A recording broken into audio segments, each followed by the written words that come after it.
Hello மக்களே! நம்மளோட காவேரி, ஸ்ரீனி, விஜய் இவங்கலாம் இருக்காங்க இல்லையா? இவங்கலாம் எல்லாம் சேர்ந்து வடபழனி கோயிலுக்கு போயிருக்காங்க அப்படின்னு சொல்லி காலைல ஒரு போஸ்ட் போட்டிருந்தாங்க. இதில் வந்து நம்ம ஸ்ரீனியும் காவேரியும் நல்லா ஃப்ரெண்ட்ஸ் ஆயிட்டாங்க. தம்பி தம்பின்னு சொல்லிட்டு 2 பேருமே வந்து நல்லா செம்மையா வந்து எல்லாமே ரீல்ஸ் பண்ணுறது எல்லாமே வந்து பண்ணுறாங்க. அது பார்க்குறதுக்கு ரொம்ப நல்லாயிருக்கு. காவேரி வந்து அவங்க தம்பியை மிஸ் பண்ணவே மாட்டாங்க. ஏன்னா பக்கத்துலேயே வச்சு இருக்காங்க இல்லையா? விஜய்க்கு சூட் இருந்தால் கண்டிப்பாக ஸ்ரீனி கூடயே இருப்பார் இல்லையா? அதனால் வந்து தம்பி தம்பின்னு சொல்லிட்டு செம்மையாக வந்து அவங்களோட பாண்டிங் நல்லா இருக்குது. அது அவங்க வெளியில் நமக்கு காட்டும் போது அது பார்க்குறதுக்கு நமக்கும் நல்ல சந்தோஷமாக இருந்தது. இவ்வளோ நாளாக தெரியாது இல்லையா? இப்போ தான் கொஞ்சம் கொஞ்சமாக தெரிய வருது. அவங்க 2 பேருமே செம்மையாக வந்து ரீல்ஸ் பண்ணுறது எல்லாமேவும் இன்றைக்கி சூட் இல்லாதனால கோயிலுக்கு போயிருக்காங்க அப்படின்னு சொல்லி அவங்க சொல்லியிருந்தாங்க. போன மாதம் கூட இந்த கோயிலுக்கு போயிருந்தாங்க. ஏதாவது வேண்டுதலாக இருக்குமாக்கும்.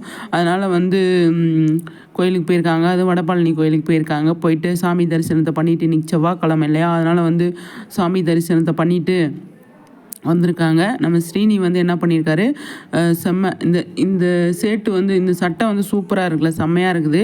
இது நல்லா இருக்குது அப்படின்னா அவர் வந்து என்ன பண்ணியிருக்காரு, செம்மையாக வந்து ஃபோட்டோ எடுத்து அழகாக வந்து செம்மையாக வந்து சூப்பராக வந்து அதை க்ரியேட் பண்ணி போட்டிருக்காரு. பார்க்குறதுக்கு நல்லா இருக்குது.